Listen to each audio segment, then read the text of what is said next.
Listen carefully, because what I'm about to tell you will either wake you up or expose you. There is a weaker version of you still breathing inside your skull, timid, hesitant, addicted to excuses. That version has been steering your life for far too long. Tonight, you cut him out.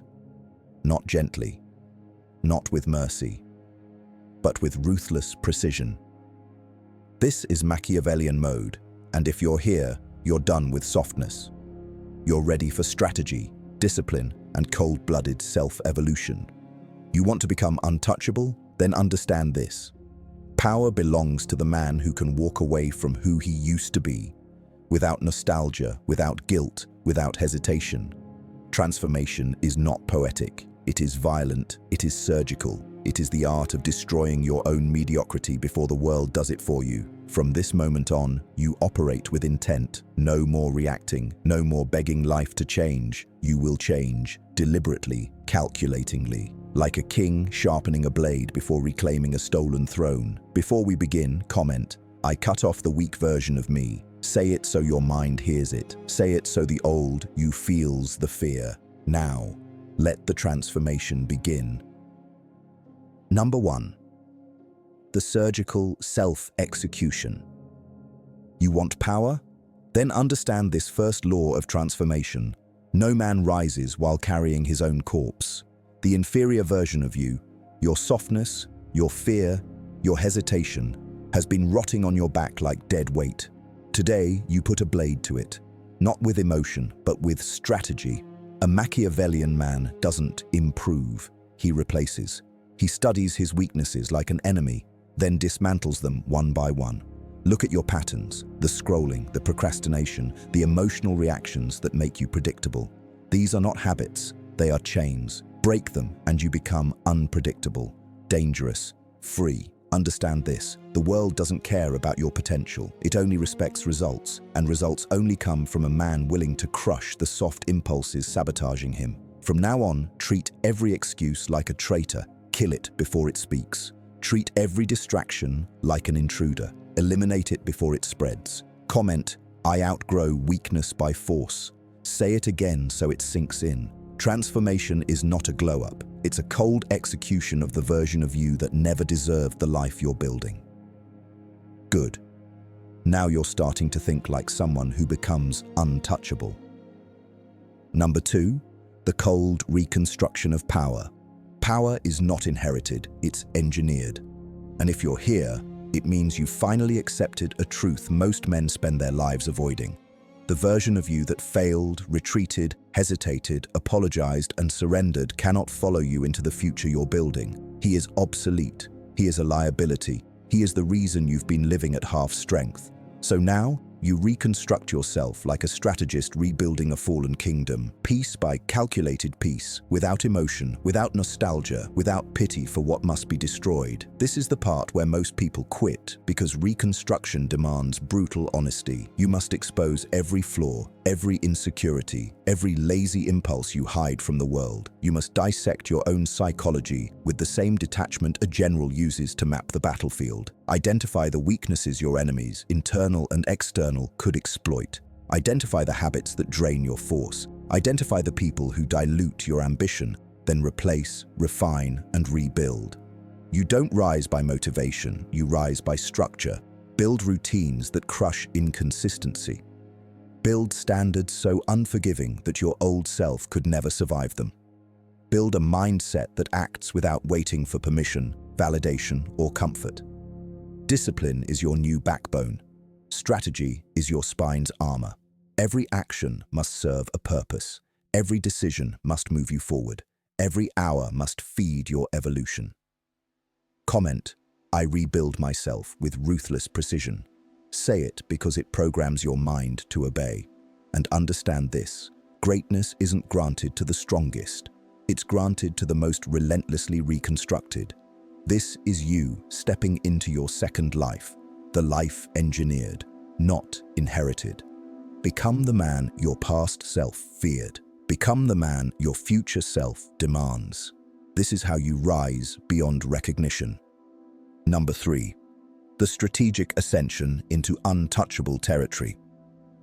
Power begins the moment you stop negotiating with your lower nature and start commanding it. And this phase, your strategic ascension, is where the transformation turns irreversible. Because now you are no longer simply removing weaknesses.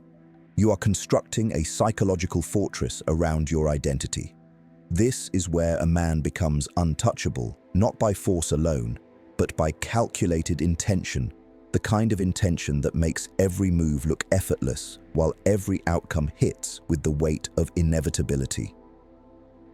To rise into this territory, you must think like a ruler who has survived betrayal, chaos, and scarcity, because in a world full of noise, softness, and emotional volatility, the man who can stay cold, precise, silent, and disciplined becomes a threat by default. Your mind must operate like a war room, every thought evaluated, every emotion filtered, every action measured for impact. You no longer react, you choose. You no longer chase, you position. You no longer beg for respect. You design yourself into someone who cannot be ignored. Understand this deeply.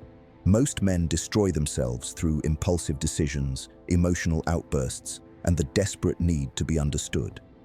But the Machiavellian mind tightens itself like a steel trap, refusing to leak energy on anything that doesn't serve the mission. You must become immune to validation, indifferent to provocation, and unresponsive to distractions. You must build a presence so controlled that people second-guess their words around you because they sense they're standing in front of someone who doesn't operate by the rules they're used to. Comment: "My mind is my fortress." Say it because it forces you to confront the truth that your psychology is the foundation of your power. From here on, your silence becomes a strategy, your discipline becomes a weapon, and your consistency becomes a form of dominance. You rise by tightening your circle, sharpening your vision, and eliminating every pathway back to the man you used to be. This is not self-help. This is self-supremacy, the art of engineering a version of yourself that the world cannot dilute, distract, manipulate, or break. Step into this mindset fully and watch how life begins to move around you, not the other way around. Number 4, the merciless rewriting of your destiny. There comes a moment in every man's evolution where he realizes that destiny isn't something he waits for. It's something he constructs, brick by ruthless brick, choice by deliberate choice, sacrifice by calculated sacrifice. And if you followed this transformation up to now, then you're standing at the threshold of that moment, staring at the final truth. Most men are too fragile to face. You are not owed a future. You are only owed the consequences of your discipline or the punishment of your neglect. This is where the Machiavellian mind separates itself from the ordinary, because while most people hope for a better life, you are about to engineer one using precision, strategy, and a level of internal dominance that makes your former self look like a stranger. To rewrite your destiny, you must first understand that nothing about your past is sacred. You owe it no loyalty, no sentiment, no emotional memorial. Your past is a data set, useful only for analysis, extraction, and strategic improvement. If it doesn't serve the empire you are building, it gets discarded without hesitation. The friendships that slowed you, the habits that drained you, the fears that commanded you, the dreams that were too small for the man you are becoming. Every one of them must be evaluated like assets and liabilities. And if they weigh you down by even 1 ounce, you cut them out like a ruler removing threats from his court. This is not cruelty, this is clarity. You rise by subtraction long before you rise by addition. Once you eliminate the anchors, you begin rewriting your identity through action, not fantasy. Set standards that make your old life incompatible with your new one. Move with such consistency that your goals no longer feel optional, they become gravitational. Your environment must bend to your discipline, not the other way around. Your daily structure becomes a throne room, your habits become royal decrees, your controlled emotions become the shield that protects your empire's borders. Understand this. A man who controls his time controls his trajectory. A man who controls his emotions controls his enemies. A man who controls his mind controls his entire fate. Comment: I control my destiny with discipline. Say it because repetition forces transformation. Once your mindset rewires, your presence changes. People will sense the shift. They'll feel the coldness, the certainty, the sharpened intent. Some will pull away. Let them. Some will envy. Ignore them. Some will try to pull you back into the version of yourself they were comfortable with. Deny them. You are rewriting your destiny with a surgeon's precision and a king's authority. And once a man begins carving his future with this level of power, the universe has no choice but to obey. Number 5. The rise of the impenetrable mind. Every man claims he wants power, but few understand that true power doesn't start in the hands, or the status, or the money. It starts in the mind, in the quiet, ruthless corners of your psychology where no one else can intervene, influence, or interfere. And this part of your evolution, your rise into mental impenetrability, is where you separate yourself permanently from the ordinary, because now you're not just becoming stronger, you're becoming unreachable, a fortress no insult can crack, no manipulation can infiltrate, no setback can shatter. To build an impenetrable mind, you must first detach from the emotional impulses that have controlled you for years. You must stop reacting to every feeling like it's a command and start treating emotions like suggestions that require verification, interrogation, and evaluation. Weak men obey their emotions. Powerful men audit them. You must also eliminate the psychological parasites that have been feeding on your confidence: comparison, validation seeking, self-doubt, nostalgia for easier days, and the poisonous desire to be liked. These are mental viruses, and to rise into untouchable territory, you must purge them with clinical ruthlessness. You need to cultivate an inner world where your thoughts align with your mission, where your beliefs reinforce your dominance, and where your internal dialogue speaks to you with the authority of a ruler, not the whimpering tone of insecurity. Your mind must become a weapon, silent, sharp, and always aimed toward forward movement. This means adopting an identity that is not shaped by circumstance but by choice, not reactive but strategic, not desperate but sovereign. When someone disrespects you, you don't crack, you calculate. When life throws chaos at you, you don't crumble, you reorganize. When obstacles appear, you don't retreat, you adapt. Adaptation is sovereignty, control is royalty, silence is leverage, and the man who masters these becomes mentally untouchable. Comment, "My mind cannot be invaded." Say it because repetition turns belief into identity. Once your psychology shifts, everything around you changes. People treat you differently, opportunities align differently. Your presence commands a different kind of attention. Cold, composed, unmistakably powerful. But understand this, an impenetrable mind isn't built by comfort, but by confrontation. You must confront your excuses, your softness, your fears, the lies you've been telling yourself, and the stories that kept you weak. Kill them, replace them, rewrite them, then reinforce the new identity every single day through discipline, silence, and intentional action. When you rise into this mindset, no one can break you because no one has access to you. You become the man who cannot be derailed, distracted, or diminished. You become the architect of your internal empire, and once your inner world becomes unshakable, your outer world has no choice but to follow your command. Number 6. The era of calculated dominance. There comes a stage in a man's evolution when he no longer pursues power impulsively, emotionally, or desperately. He pursues it strategically with the precision of a tactician and the patience of a ruler who understands that domination is not achieved in moments, but in movements, in patterns, in long-term psychological positioning. This is the stage you've reached now, the era of calculated dominance, where every decision you make is stripped of weakness, every action is filtered through logic, and every intention is sharpened like a blade designed to cut through resistance. To enter this era, you must abandon the childish idea that power is loud, reactive, or flamboyant. Real power is subtle, it is controlled. It is the kind of force that moves without explanation, influences without announcing itself, and alters environments without raising its voice. You must become the man whose silence creates tension, whose presence redirects conversations, whose standards force others to elevate or exit. But to maintain this, you need internal governance. Self-command so strong that not even your own impulses can oppose you. Because understand this, if you cannot dominate yourself, you will never dominate anything around you.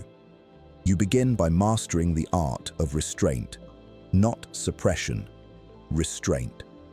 Restraint is intentional silence, intentional non-reaction, intentional patience. Weak men explode because they cannot hold themselves. Powerful men delay, assess, measure, and then move with devastating accuracy. When someone provokes you, let them expose themselves while you remain unreadable.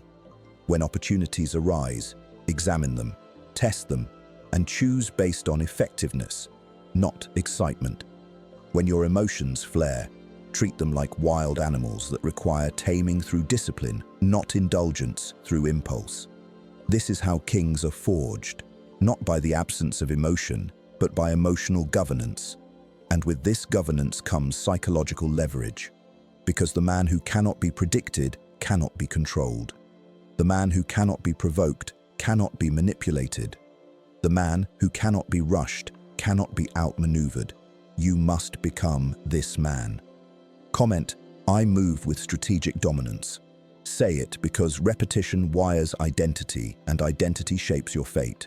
But calculated dominance requires another trait, selective generosity. Not the generosity of resources, anyone can give money or time, but the generosity of access. You must control who gets proximity to you. The weak version of you let everyone in. The evolving version of you lets few in. The powerful version of you lets almost no one in. Because access to you is a resource, a privilege, and a strategic asset. When you reduce access, you increase value. When you increase value, you increase influence.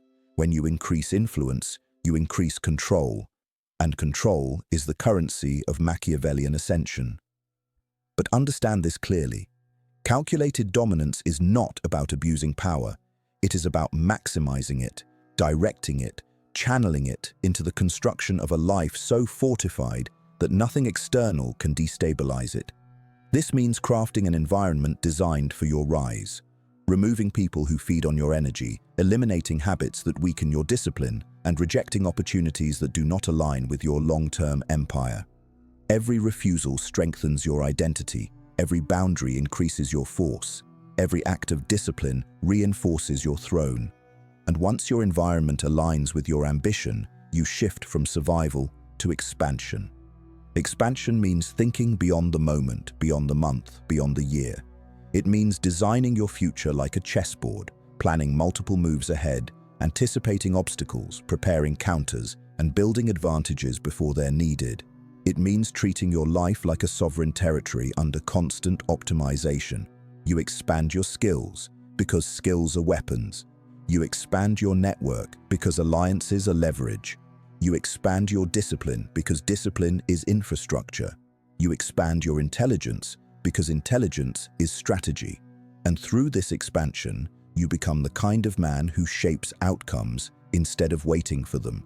But to sustain this, you must eliminate the last remnants of your old identity, the insecurity, the hesitation, the need for approval, the desire to be understood. These are fractures in the foundation. Seal them through self-validation, through accomplishment, through private mastery of your craft. Understand this truth deeply.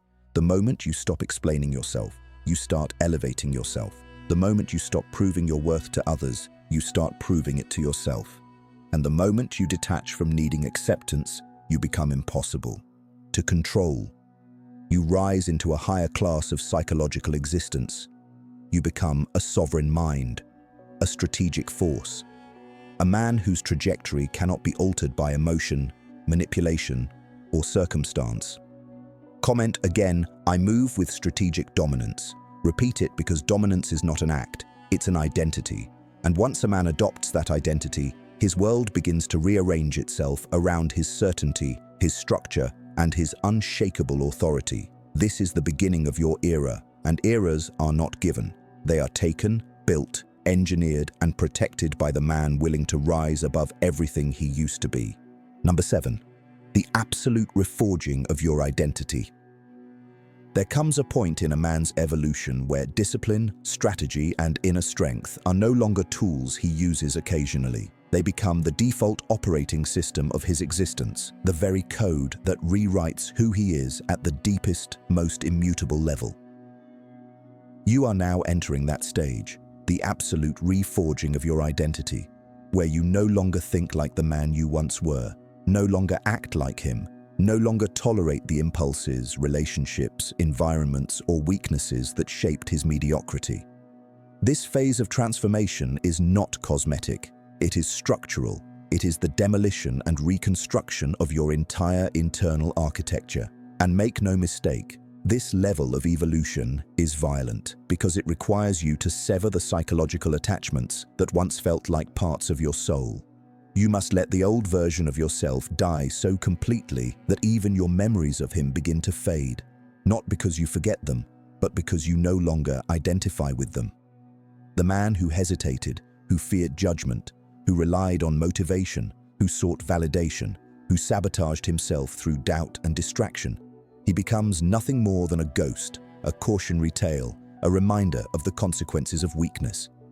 From this point forward, everything about your identity must be built intentionally, deliberately, ruthlessly. You no longer wait for confidence. You construct it through action. You no longer wish for discipline. You forge it through consistency. You no longer hope for respect. You command it through presence. Your identity becomes a fortress, one built from the bricks of your sacrifices, the steel of your resilience, and the fire of your purpose. But understand this. Reforging your identity requires you to embrace discomfort at a level that most men run from. Growth is not clean, it is chaotic. It stretches you, exposes you, breaks the illusions you cling to, and forces you to confront the parts of yourself you've been avoiding. Your excuses, your fears, your insecurities, your addictive need for ease. Every time you resist the urge to fall back into your old patterns, you harden your new identity. Every time you silence the voice of weakness, you strengthen the voice of mastery. Every time you choose discipline over indulgence, you reinforce the foundation of the man you're becoming. This is psychological metallurgy. The forging of iron will through fire. But identity is not only shaped through discipline, it is shaped through vision, through the cold clarity of knowing exactly who you intend to become. You must define this future self with precision. What does he tolerate? What does he reject? How does he speak? How does he move? How does he respond under pressure? How does he command a room without uttering a word? You must weave this identity into your daily behavior until your actions create undeniable proof of who you are. Because identity is not formed in your mind, it is formed in your choices. And the more aligned your choices become with your future self, the faster your present self dissolves. This is why you must eliminate every contradiction in your life. If your goals demand strength, remove weakness. If your mission demands focus, eliminate distractions. If your standards demand excellence, cut out mediocrity. You are making yourself incompatible with the man you used to be. That is how identity becomes permanent. But understand this, once you begin reforging your identity, the world will respond. People will sense your shift. Your silence will feel heavier, your presence sharper, your eyes more focused. Some will be intimidated, that's natural. Some will feel threatened, that's expected. Some will try to pull you back into comfort, that's inevitable. But remember this truth, the world benefits from your weakness, not your strength. Weak men are predictable, manageable, controllable. Strong men must be negotiated with. Powerful men shift dynamics. Sovereign men reshape environments. This is why the world resists your evolution. It senses the rise of someone who cannot be manipulated, and that is exactly why you must continue. Comment, I am not who I was, I am who I choose to become. Say it, because the repetition of identity accelerates transformation. But identity also requires loyalty. Loyalty to your mission, loyalty to your standards, loyalty to the future that demands your rise. You cannot betray yourself anymore. No self-sabotage, no emotional impulsiveness, no surrendering to weakness disguised as comfort. Your life is now a battlefield, and your identity is the armor. You must stay aligned with the mission even when motivation dies, even when no one is watching, even when the process feels endless. Because identity forged through consistency becomes unstoppable. And once a man builds an identity aligned with power, strategy, and discipline, he becomes untouchable, not because he avoids challenges, but because every challenge sharpens him. This is your reforging. This is the creation of a new psychological species. This is you becoming the architect, the ruler, the sovereign of your life. And once this identity fully hardens, the world will adjust to you, not the other way around. Number 8, the shadowed evolution into high-level self-mastery. There comes a stage in your transformation where your growth no longer happens in the open, where your evolution becomes something you conduct in silence, in discipline, in the hidden chambers of your mind where no one else can interfere, interpret, or contaminate your ascent. This stage, your shadowed evolution into high-level self-mastery, is where you stop seeking recognition for your progress and begin pursuing mastery for its own sake, mastery that is internal, structural, unshakable. At this level, you understand that the greatest transformations do not announce themselves. They do not need applause or acknowledgement. They happen quietly, like tectonic plates shifting beneath the earth, building pressure, building strength, until one day the entire landscape changes. This is the evolution you are entering now, the silent rise that turns a man from capable to formidable, from disciplined to dominant, from growing to mastering. And mastery requires a new kind of psychology. You must develop the ability to operate without emotional reinforcement, without external approval, without the comfort of visible progress. Most men collapse at this stage because they crave evidence of their rise. But a man evolving in the shadows understands that mastery precedes recognition, that excellence is built long before anyone sees the results. You must learn to find satisfaction not in outcomes, but in control. Control of your impulses, control of your time, control of your desires, control of your environment, control of your reactions. Because mastery is not about perfection. It is about domination of the internal chaos that destroys ordinary men. You must become the kind of man who can sit with his thoughts without being ruled by them, the kind of man who can delay gratification until the world forgets what he's building, the kind of man who can remain consistent even when no reward is visible. Discipline becomes your oxygen, silence becomes your strategy, patience becomes your weapon. And through this, you begin to cultivate one of the rarest forms of power, unadvertised excellence. The type of excellence that speaks for you before you open your mouth. The type that shifts the energy of a room not through intimidation, but through undeniable presence. But to sustain this evolution, you must master solitude. Not loneliness, but solitude. The deliberate withdrawal from noise, from distractions, from people who drain your focus and dilute your mission. Solitude is where your mind stabilizes, where your intentions sharpen, where your identity anchors itself. Weak men fear solitude because it forces them to face themselves. Powerful men seek solitude because it allows them to refine themselves. You must become comfortable disappearing from the world while you reconstruct your inner world. And in that disappearance, you must confront everything you still avoid.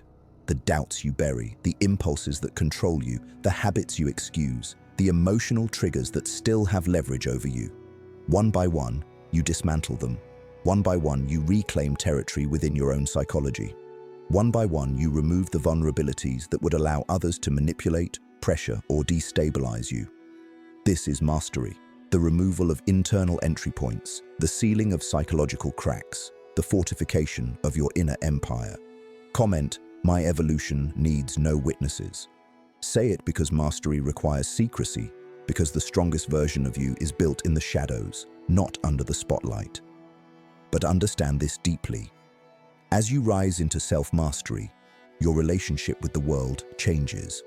You will no longer engage in meaningless debates, no longer entertain weak conversations, no longer tolerate emotional turbulence from others, no longer explain your decisions to anyone who isn't qualified to understand them. You will communicate less because your standards speak for you. You will react less because chaos no longer moves you. You will need less because mastery replaces dependence. You will reveal less because your silence protects your trajectory. And yet, you will achieve more, far more, because your time, energy, and focus are no longer scattered. They are concentrated, weaponized, directed into the highest possible expression of your potential. But mastery also demands an unwavering commitment to truth. The truth about your abilities, your flaws, your strengths, your limits. You must see yourself clearly to refine yourself accurately. No delusion, no self-flattery, no avoidance. A master is aware of every inch of his inner terrain. He knows where he is strong and where he must sharpen. He knows what he must protect and what he must destroy. He knows his mission with the clarity of a man who no longer has the luxury of drifting. This is where you are now, stepping into a phase of evolution so profound that the world won't understand it until the results speak loud enough to silence every doubt. And make no mistake, those results are coming. They are inevitable. Because mastery is not something you chase, it is something you become through relentless internal refinement. From this moment forward, you move differently, you think differently, you operate differently, you evolve without permission, without announcement, without hesitation. You rise in the shadows until the day comes when your excellence becomes impossible to ignore. And when that day arrives, the world will not say you changed. They will say you emerged. Number 9. The unseen ascent into total self-sovereignty.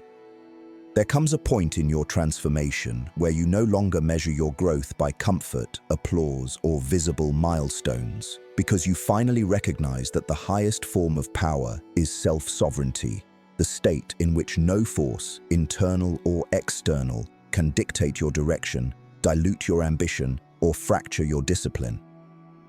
You are entering that stage now, the unseen ascent into total self-sovereignty, where you evolve beyond motivation, beyond comparison, beyond emotional turbulence, and step into the rare psychological territory inhabited only by men who have mastered themselves so completely that life bends around their will. At this level, you stop negotiating with your standards and start enforcing them. You stop explaining your choices and start embodying them. You stop trying to be understood and start becoming undeniable.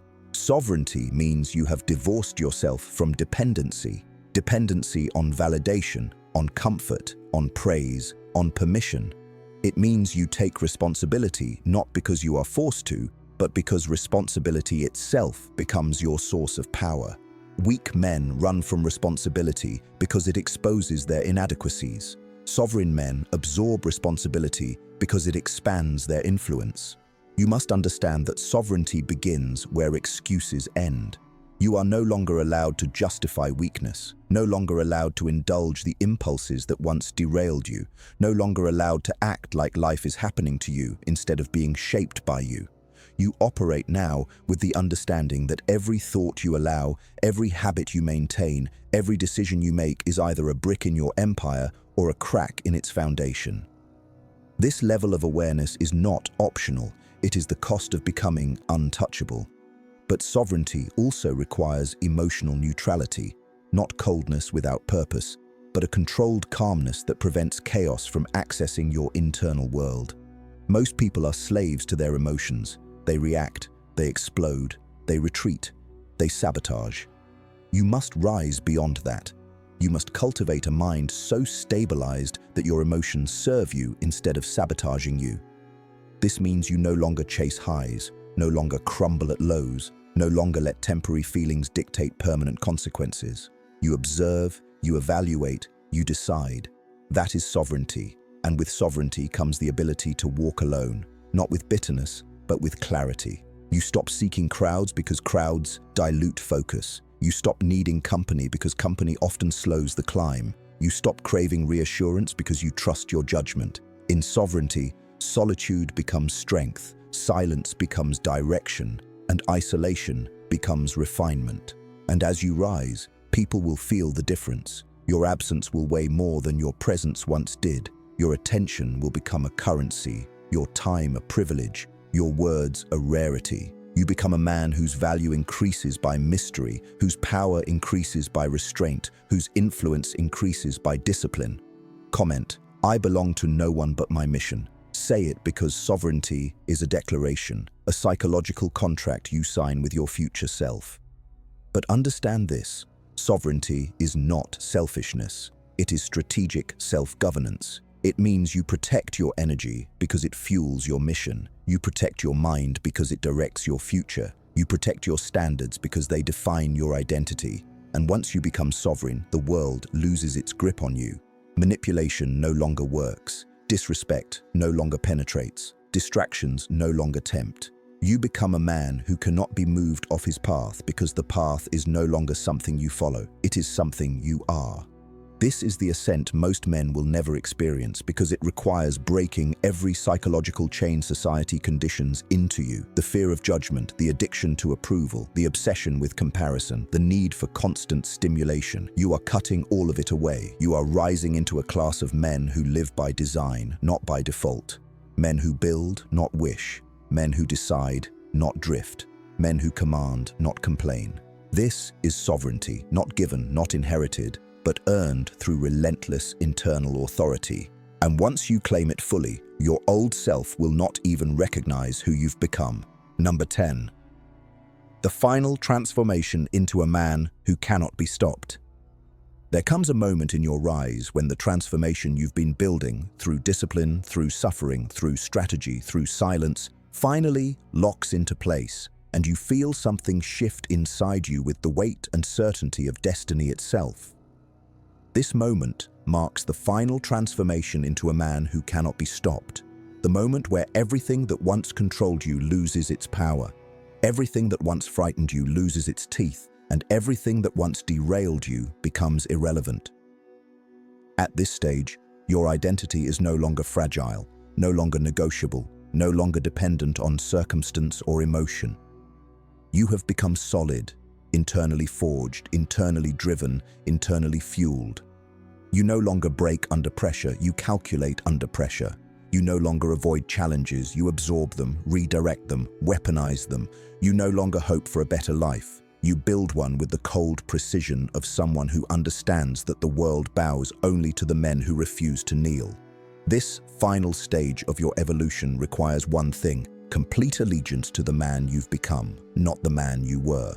You must hold the line against every old habit trying to pull you back, every familiar comfort whispering for your return, every weak impulse begging for one more moment of indulgence. You shut all of it down, because you understand now that transformation is not a moment, it is a maintenance, a daily reaffirmation of your new identity through action, consistency, and ruthless self-respect. You operate from vision, not emotion, from standards, not impulses, from purpose, not convenience. And in doing so, you unlock the final level of power, inevitability. You become a man whose success is not a possibility, but a consequence. A man whose discipline removes uncertainty. A man whose mindset eliminates excuses. A man whose presence forces the world to adjust. Comment: nothing can stop who I am now. Say it, because identity becomes real the moment you declare it as law. And now that you've reached the end of this transformation, there's only one thing left: to make the world witness what you've built in silence. Your rise will not be subtle. Your results will not be small. Your future will not be denied. You have outgrown the inferior version of yourself, executed the weak parts, fortified your mind, mastered your psychology, and claimed sovereignty over your path. You are no longer becoming the man you were meant to be. You are him. And now, step forward and take what's yours. Like, subscribe, and turn on notifications so you never miss another step deeper into Machiavellian mode.